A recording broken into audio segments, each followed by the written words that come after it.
Assalamualaikum dan selamat sejahtera. Bertemu kita sekali lagi dalam tutorial menjawab soalan buku teks untuk matematik tahun 6. Pada hari ini kita akan sama-sama membuat ulang kaji bagi soalan uji diri. Jadi murid-murid boleh rujuk buku teks muka surat 225. Kita akan sama-sama menjawab soalan 1 hingga 7.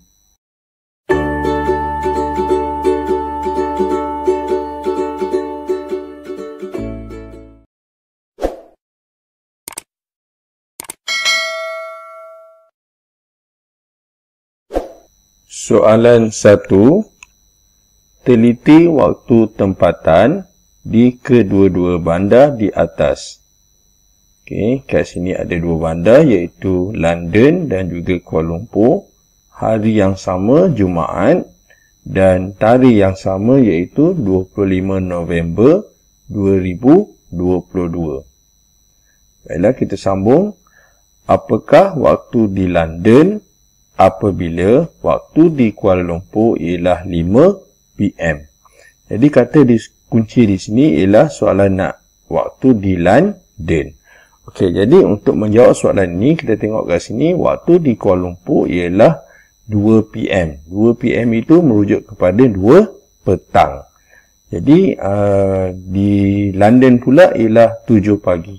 Ini bermakna kalau kita tengok kat sini kita bandingkan kedua-dua waktu ni, kita dapat kena pasti iaitu Kuala Lumpur dahulu barulah London. Sebab Kuala Lumpur dah 2 petang. Jadi London baru 7 pagi. Okey. Jadi untuk menjawab soalan ini, cikgu cadangkan kita buat satu arah mata angin. Okey, kat sini kita buat macam bentuk T. Okey, yang mana kita letak tengah-tengah itu ialah M. M itu merujuk kepada Malaysia. Okey. Jadi dekat tengah-tengah ni Malaysia. Malaysia pukul berapa? Pukul 2 petang. Okey. Sebelum tu, untuk kita jawab soalan ni, cikgu cadangkan kita tukarkan kepada sistem 24 jam. Okey. Kalau dia 2 PM, dia bermaksud kita tambah 2 ni dengan 12. Kita tulis sini 14. Okey. So dekat Malaysia sekarang 14 sifar-sifar. Okey. Manakala dekat London, jadi kalau Malaysia dekat sini, kalau peta dunia, London berada dekat belah kiri ni, iaitu cikgu tulis tu L, iaitu pukul 7 AM, dia bermaksud sifar 7, sifar-sifar. Okey, kenapa kita buat macam ni? Maksudnya, kita tengok sini, kita letak matahari. Okey, bila letak matahari dekat sini, maka logiklah. Okey, logiklah kenyataan di sini, iaitu Malaysia dahulu. Malaysia berada di hadapan. Malaysia mendahului. Okey. Jadi, berapakah beza Malaysia di hadapan? Kuala Lumpur di depan. Jadi, caranya kita tolak. Okey. Kita tolak waktunya, maksudnya kita buat 14. Kita buat sifar-sifar. Kita akan tolak 7 sifar-sifar. Okey. Ini ialah bentuk lazimnya. Jadi, kita buat dinding macam ni. Okay, so kita tahu kat sini ialah unit jam dan juga unit minit. Okay. So cikgu ringkaskan saja. Cikgu tulis ni J. J itu ialah maksudnya jam. Dekat sebelah ni minit. Jadi kita tolak sini sifar tolak sifar, sifar. 14 tolak 7, 7. Okay, ini maksudnya Malaysia berada di hadapan 7 jam daripada London. Okey, jadi soalan tanya kalaulah di Kuala Lumpur atau Malaysia pukul 5, jadi pukul berapakah London? Okey. Jadi maksudnya kita akan buat satu lagi penolakan sebab kita berada di depan, maka kita tolakkan 5 PM, kita akan tolak 7 jam. Okey. Okey. So kita akan buat kat sini besar sangat. Okey, macam ni. Okay, kita akan tolak 5. Cikgu tunjukkan dulu apa masalah dia. So 5 tolak 7 jam. Sudah pasti tak boleh. Okay. So kenapa tak boleh? Maksudnya sifar tolak sifar memang betul jawapan dia ialah sifar. Tapi 5 tolak 7 tak boleh.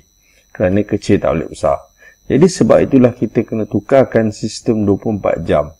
Jadi kalau 5 PM, 5 ni kita tambah 12 untuk kita tukarkan kepada sistem 24 jam. Kalau PM Jadi 5 tambah 12, maksudnya kita buat sini 12 tambah 5.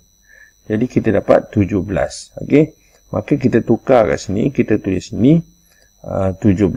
Okey, barulah kita boleh tolak. Okey. Jadi 17 kita akan tolak 7. Okey. 17 tolak 7, maksudnya 7 tolak 7 sifar. Okey, kemudian 1. Okey, ini sifar-sifar. Jadi kita dapat jawapannya ialah jam 10 sifar-sifar. Okey, ini ialah sistem 24 jam, tapi jawapan ialah kita kata sistem 24 jam, 12 jam, maka jawapannya ialah 10 AM. Okey, jadi jawapan untuk soalan 1 ialah C. Okey, C. Okey, jadi kat sini cikgu dah salin daripada jawapan di buku teks, maka betul jawapannya C. Okey, kita teruskan dengan soalan seterusnya. Soalan 2. Kat sini kita baca dulu soalan. Bandingkan masa di Tokyo dengan Ipoh berpandukan maklumat di atas. Okey, jadi kita tengok sini dekat Ipoh dan juga Tokyo. Ipoh itu Malaysia, Tokyo itu Jepun. Jadi tarikhnya ialah di Malaysia 30 Ogos, manakala di Jepun ialah 31 Ogos. Waktunya, jamnya ialah yang ini 23.45, sistem 24 jam, yang ini pula ialah jam 00.45. Okey, jadi untuk menjawab soalan ini, kita boleh jawab seperti kita buat arah mata angin dahulu. Yang mana kita arah mata angin ni kat kompas ni, jadi kita kena tentukan dulu siapa yang berada di hadapan. Okey, jadi cara dia ialah kita letak Malaysia dekat tengah-tengah. Okey, untuk menjawab soalan ni, kita kena letak Malaysia tengah-tengah je ni. Jadi kat sini kena ada matahari. Kalau kita letak matahari, kita sini, jadi kita Jepun ialah berada dekat depan sini, dekat atas. Okay, jadi dekat Malaysia 23.45, kita tulis 23.45. Manakala dekat Jepun ialah 00.45. Okay, sebenarnya 00.45 itu ialah pukul 12 pagi. Okay? 12.45 pagi di hari yang baru. Okay? Jadi sudah pastilah Malaysia, Jepun di hadapan. Okay? Jadi soalan ditanya, bandingkan masa di Tokyo dengan Ipoh berpandukan maklumat di atas. Jadi soalan ditanya Tokyo dengan Jepun ni siapa dahulu. Dia tanya bandingkan masa di Tokyo. Maksudnya Tokyo ini di awal ke di lewat. Okey. Okey, kita tengok sini Jepun awal sebab dia berada dekat dengan matahari. So kita akan tolaklah untuk mendapatkan beza je. Okey, jadi kita boleh tolak. Okey, kita buat bentuk lazim dulu.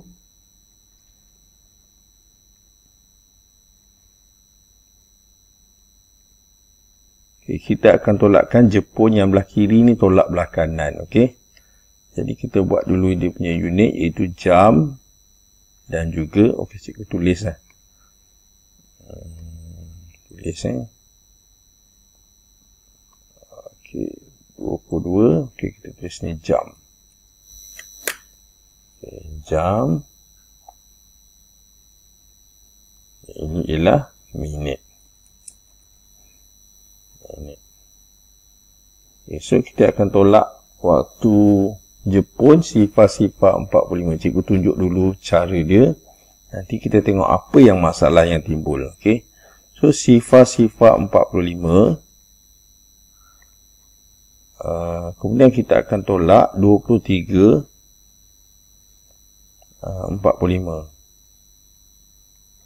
Okey, jadi seperti soalan 1 tadi, yang mana kita nak tolak sifar-sifar ni pukul 12.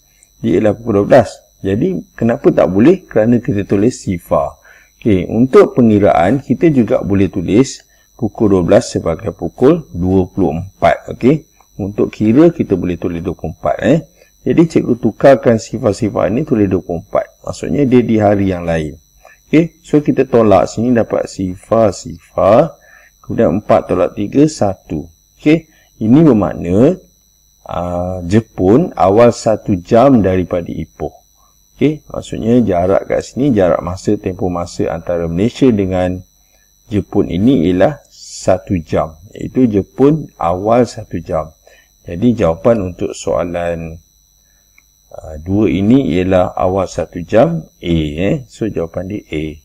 Okey, tengok sini jawapan dia A. Okey, sama. Okey, kita teruskan dengan soalan seterusnya. Soalan 3.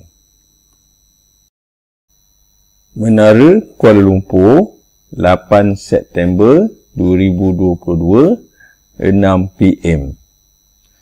Jadi kita lihat apa kenyataannya. Waktu Riyadh lewat 5 jam. Okey. Jadi kata kunci sini ialah lewat 5 jam dari waktu yang ditunjukkan di atas. Okey, kat sini waktu kat atas. Jadi ditanya nyatakan waktu di Riyadh. Okey, seperti soalan 1 dan 2, untuk menjawab soalan ini cikgu cadangkan kita buat satu arah mata angin untuk kita tentukan siapa yang berada di belah timur. Okey. Okay, jadi yang pertama sekali kita kena tahu iaitu matahari berada di kanan ni, maksudnya di belah timur. Okay, kemudian kita akan letakkan negara Malaysia di tengah-tengah, iaitu Malaysia sekarang 6 PM. Okey, cikgu tak tukarkan sistem ni sebab apa? Sebab jawapan pun dalam sistem 24 jam. So cikgu sistem 12 jam. So cikgu tulis ni 6 PM. Okey.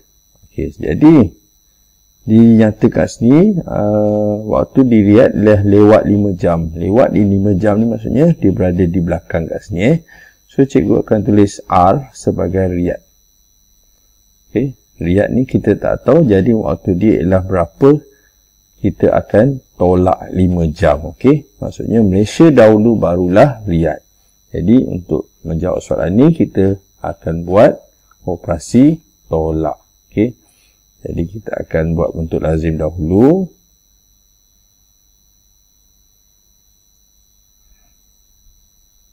Okey, kemudian kita letak dia punya nilai tempat iaitu jam dan minit. Okey, so ini jam, kemudian minit. Okay, jadi kita tolak saja, kita tulis yang di atas belah kanan ialah Malaysia, jadi kita tulis 6 PM ataupun 6 jam minit sifar sini. Okey, dikatakan waktu Riyadh lewat 5 jam, jadi kita tolak 5 jam. Jadi kita dapat jawapannya ialah, okey, ini sifar, ini ialah 6/5, 1. Okey, jadi jawapan kat sini ialah pukul 1. So 1 itu ialah 1 PM. Okey, maksudnya kita kira ke belakang pun boleh. 6, 5, 4, 3, 2, 1 kan. Jadi jawapan ialah ada 2 nombor 1 sini, jadi AM atau PM. Jadi sudah pasti PM, maka jawapannya ialah C. Okey, inilah dia sebabnya jawapan dia C. Okey, memang kita boleh tengok jawapan, tapi kita perlukan juga jalan kira untuk kita fahamkan soalan. Okey, kita teruskan. Okey, kita tulis sini dah sebelum tu kita tulis 1 PM.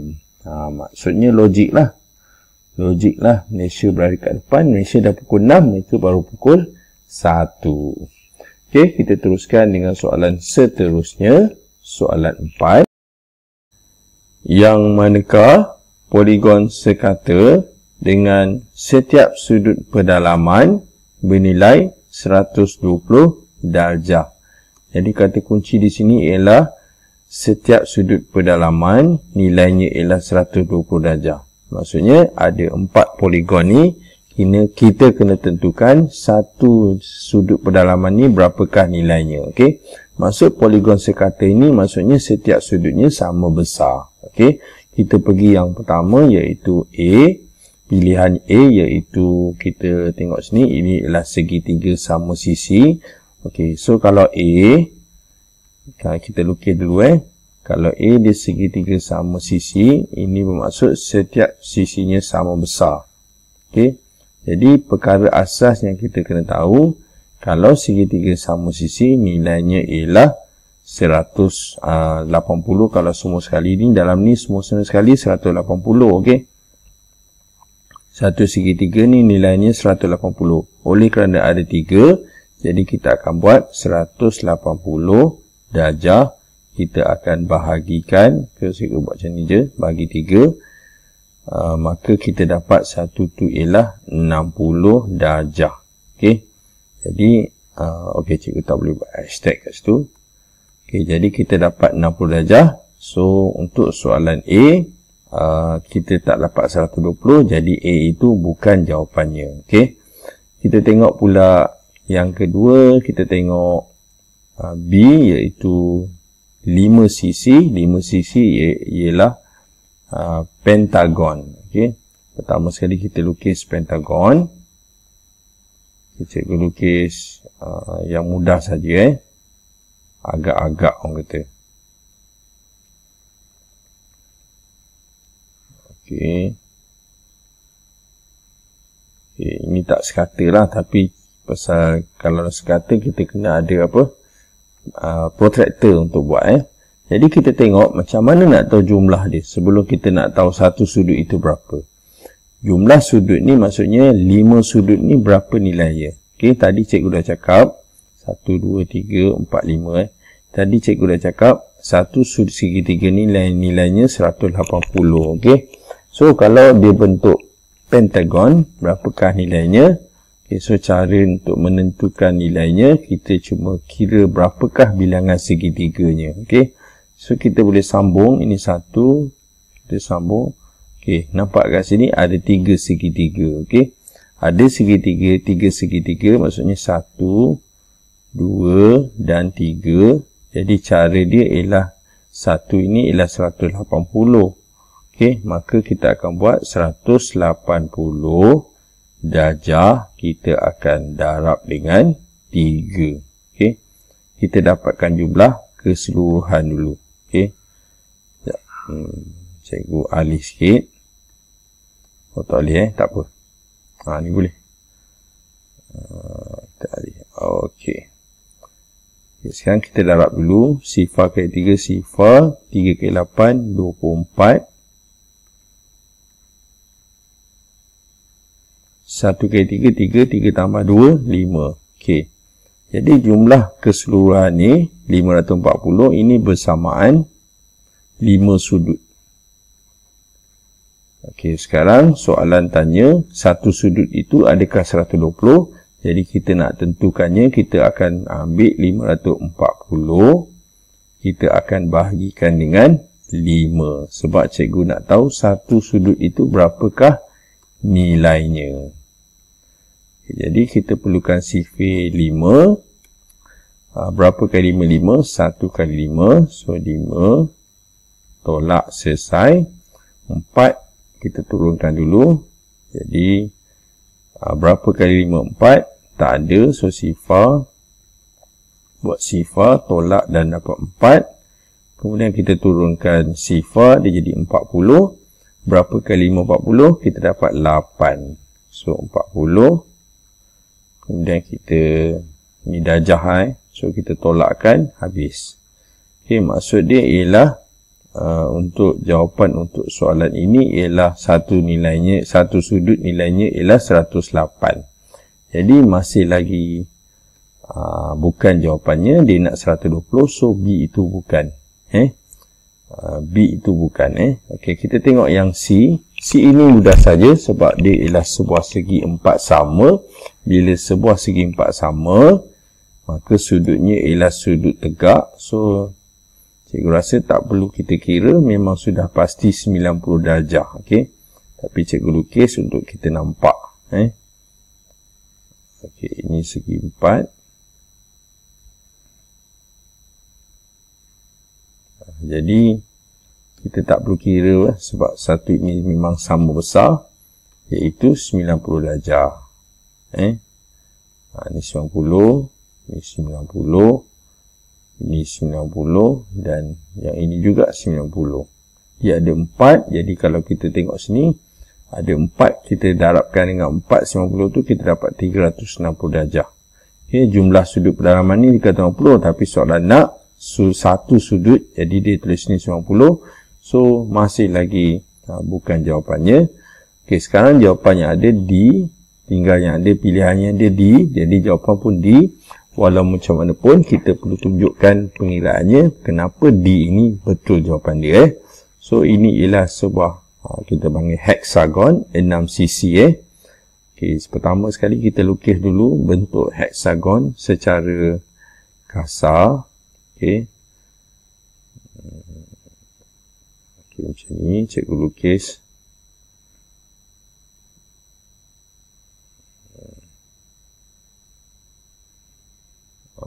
Secara kasar, yang penting 6cc kita nak lihat.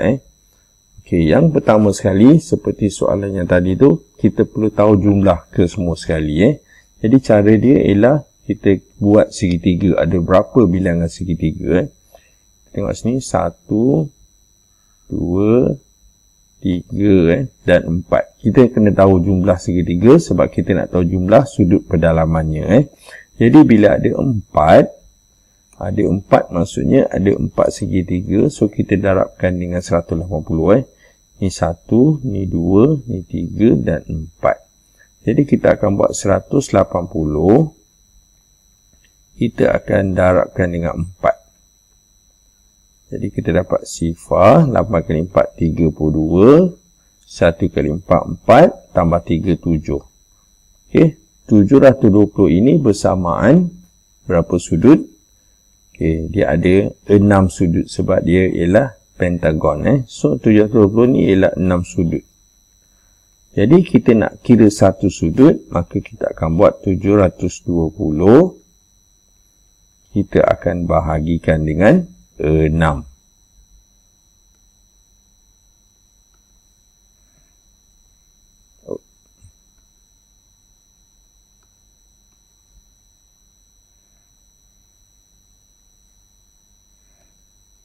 Okay, sekarang berapa kali 6? 7. Kita dapat 1. 1 kali 6 tu ialah 6 lah. Kita tulis ni 1, tulis 6. Kita tolakkan 7 tolak 6 dapat 1. Kita turunkan 2. Jadi 12. Berapa kali 6? 12. Kita dapat 2 kali 6, 12. Okay, jadi sifar ni kita tak perlu tulis. Kita macam ni sebab jawapan dia tetap sifar. Okay, so inilah dia 120. Maka betul nilai 120. Jadi jawapan untuk soalan 4 ialah D. Okey, ini dia 4D. Sebab itulah jawapannya D. Sebab kita bahagikan dengan 6 dapat 120. Satu sudut ini ialah 120. Soalan tanya setiap sudut. Maksudnya ni 120, 120, 120, 120, 120 dan 120. Okey. Jadi kita teruskan dengan soalan seterusnya. Soalan 5. Baiklah, kat sini ada dua gambar rajah. Merujuk gambar rajah di atas, jisim bongkah B, tengok ni B, ialah 45 kg. Kata kunci kat sini ialah 45 kg. So, kita boleh tulis dekat sini ialah 45 kg. 45 kg. Okay, soalan ditanya, berapakah jisim bongkah A? Okay, kata kuncinya ialah kita nak kira bongkah A. A ini berapakah dia punya jisim? Jadi untuk menjawab soalan ini, kita boleh buat soalan perkadaran. Yang mana kita tengok sini 30 cm bersamaan 45 kg. So kita tulis sini 45. 45. So dia 30 dulu. Sebab kita tahu dia punya tinggi ni ialah 30. A ni ialah 50. So kita tulis ni kalau dia 30 cm,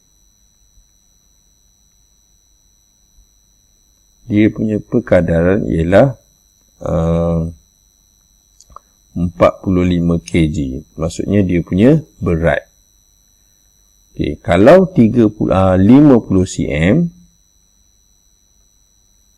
berat dia berapa? Okay. Jadi kita tengok sini 30 cm 45 kg, 50 cm berapa? So kita boleh tak nak kira 50 cm? Okey, boleh. Yang mana kita bahagikan 30 ni dengan 10. Okay, sorry, dengan 3. Sebab kita nak tahu 10 cm itu berapa. Okay. Jadi kita buat sini 30. Kita bahagi 10. 30 bagi 30 lah. 30 bahagi 3. Kita bahagikan 3. Dia bersamaan. 45 pun sama, kita bahagikan dengan 3. Okay. Sebab kita nak tahu 10 cm. Okay. Kita tengok sini, kita pemudahkan. Ini 1, ini 1, so 10. So, 10 cm bersamaan, berapa berat dia? So, 45 per 3 ni ialah 45 bahagi 3.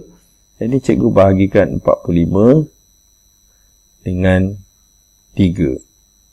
Jadi, 1, 3, tolak dapat 1, turunkan 5, 15. Okey, sifar. Jadi, kalau 10 cm, dia ialah 15 kg. Okay, sekarang kita nak 50 cm. Jadi, kalau dia 10 cm, macam mana dia boleh jadi 50 cm? Didarabkan dengan 5. Jadi, 15 ni juga kita akan darabkan dengan 5. Okay. So, kita akan buat 15 darab 5. Okay, boleh buat kat sini terus. 15 darab 5. Jadi, 5 kali 5, 25. 1 kali 5, 5 tambah 2, 7. Okay, jadi inilah G-SIM untuk 50 cm ataupun bongkar air, iaitu 75 kg. Jadi, jawapan untuk soalan 5 ini ialah D. Okay. Kita tengok sini, jawapan di 5D. Okay, itulah dia jawapan untuk soalan 5, yang mana kita buat perkadaran. Kita dapatkan 10 cm berapa. Sebab dia boleh menjadi 50 bila didarabkan dengan 5. Okay. Okay, kita teruskan dengan soalan seterusnya, soalan 6. Berpandukan maklumat yang diberikan di atas, apakah ketinggian botol air 1500 ml? Okay, kat sini ada dua botol rendah dan juga tinggi. Kita tengok kalau 500 ml, ketinggiannya 10 cm. Okay, kemudian ketinggian untuk 1500 kita tak tahu berapa. Okay, jadi soalan tanya berapakah ketinggian dia. So, itu kata kuncinya. Kita nak tahu berapa tinggi dia.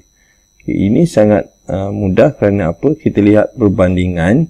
Kalau 500 dia bersama 10. Okey, kita tengok sebelah ini 1500. Bagaimana 500 boleh menjadi 1500? Dia didarabkan dengan 3. Okey. So kita boleh buat kekadaran, maksudnya macam ni. Okey. Kita buat 10 cm. So kita buat per 500 ml. Okey. So perkadaran kita boleh buat macam pecahan setara. So kita buat satu garisan, buat pecahan. Okay, kemudian kita tulis 1500. Okay, ini bukan cm, ml. Saya betulkan. Okay. So kalau 500 ml, okay, ni 500 ml. Okay, jadi berapakah ketinggian dia? Okay, kita tengok ni, bagaimana 500 boleh jadi 1500? Dia darabkan dengan 3. Okay, dia darab 3. Maksudnya 5 kali 3 dia jadi 15. Kemudian sifar kita tambah. Jadi bila bawah kali 3, atas juga kita kali 3. Okay, maksudnya 10 cm kita akan kali saja dengan 3. Jadi kita dapat sifar 1 kali 3, 3. Maka jawapannya ialah 30 cm. So jawapan ni ialah C. Jadi jawapan 6 ialah C. Okey, betul. Jawapan dia 6C. Kita teruskan dengan soalan seterusnya. Soalan 7. Tengok sini ada botol minyak masak. Yang mana 5 kg minyak masak sama dengan 6.25 liter. Okey, maksudnya ini berat dia 5 kg. So, dia punya isi padunya ialah 6.25 liter. Jadi, Danish menggunakan 5 kg minyak masak. Berapakah isi padu dalam liter minyak masak yang digunakan? Okey. Jadi kata kunci di sini ialah kita perlu kira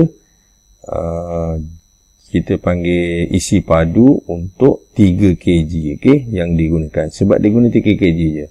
Yang dinyatakan ialah 5 kg, okey. So kita juga boleh buat macam tadi, yang mana kita tulis ni 5 kg. Tulis ni 5 kg bersamaan 6.25, okey. So tulis ni 6.25 liter. Jadi kalau 3 kg bersamaan berapa? Okay, kita tengok sini 3 tak boleh jadi 5, 5 juga tak boleh jadi kg. 3. Jadi cara dia ialah kita tengok sini, kita kira 1 kg itu berapa. Okay? Cara kita untuk kira soalan ini ialah kita kira 1 kg sama dengan berapa. Okay? Jadi cara dia ialah kita ambil 6.25, kita akan bahagikan dengan 5. Kita dapatlah berat ataupun isi padu untuk 1 kg. So kita garis dulu.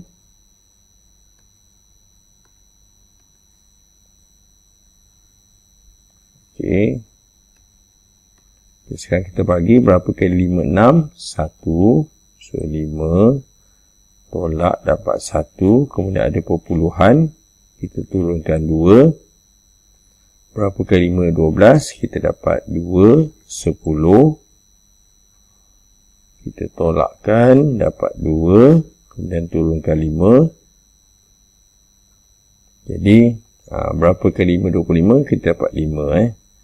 So kita dapat kat sini jisim untuk maksudnya isi padu untuk jisim 1 kg ialah 1.25